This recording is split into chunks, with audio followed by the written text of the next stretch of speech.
পল্টুর মা, এই শোন, তোর সাথে একটা কথা আছে। জানিস, সেই রামু কাকার ছেলেটা না একটা মেয়ে নিয়ে পালিয়েছে। সেটা আমাদের পাড়ার মেয়ে। সেই মেয়েটার নাকি দুটো ভাই বোন। তুই কি জানিস? শুনেছি তুই এর আগে? কি সর্বনাশ, কি দিনকাল পড়েছে আজকাল বল। ইস, তুই আবার কারোর সাথে বলিস নে যেন, তাহলে লোকে আমায় খারাপ ভাববে। খবরদার, কারোর সাথে তুই যেন আর বলবি না, তাহলে চকল খড়ি হয়ে যাবে। ঠিক আছে দিদি, আমি কারোর সাথে বলবো না। আমি শুনেছিলাম একটু আধটা, কিন্তু এখন তোমার মুখ থেকে শুনলাম। হ্যাঁ, আজকাল দিনকাল খুব খারাপ পড়েছে। দেখা পাচ্ছ, এই রামু কাকার মেয়ে পালিয়েছে, রামু কাকার ছেলে পালিয়েছে। আবার ওইদিকে আমাদের গ্রামেও দেবকুমার কাকুর ছেলে পালিয়েছে একটা মেয়ে নিয়ে। খুব খারাপ দিনকাল পড়েছে বলো।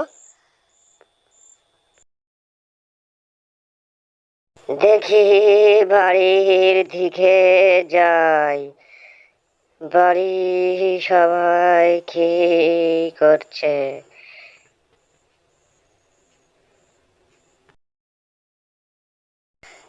কোথায় যাচ্ছ গো দিদিমা? এই সাত সকালে কোথায় বেরিয়ে পড়লে? একেবারে ধনফন করে বেরিয়ে পড়লে দেখলাম তো। কতদূর যাবে সাত সকালে? তুই কি শুনেছি রামু কাকার মেয়ে আর ওই পাড়ার ছেলে পালিয়েছে?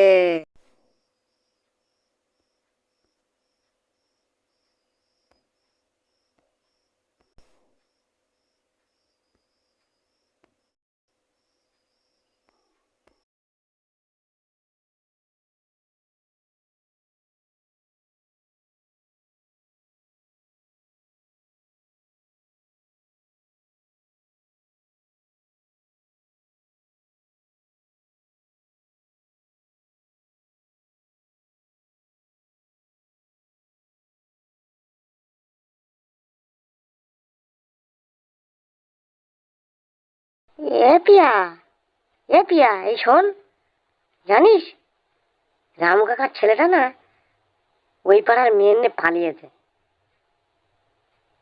এবং দেবকুমার কাকুর মেয়েটাও পালিয়েছে আর একটা ছেলের সাথে। কি দিনকাল পড়েছে বল। দেখিস, তুই যেন আবার অমন করিসনি। তুই নিশ্চয়ই ভালো মেয়ে, তুই অমন করবি না, আর কাউকে বলবি না কথাটা, হ্যাঁ? খবর।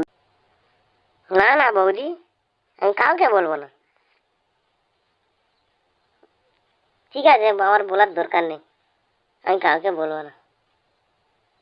এই পর্যন্ত শুনলাম তোমার কাছ থেকে, আমি আর কাউকে বলবো না, এই কথা দিলাম। ঠিক আছে।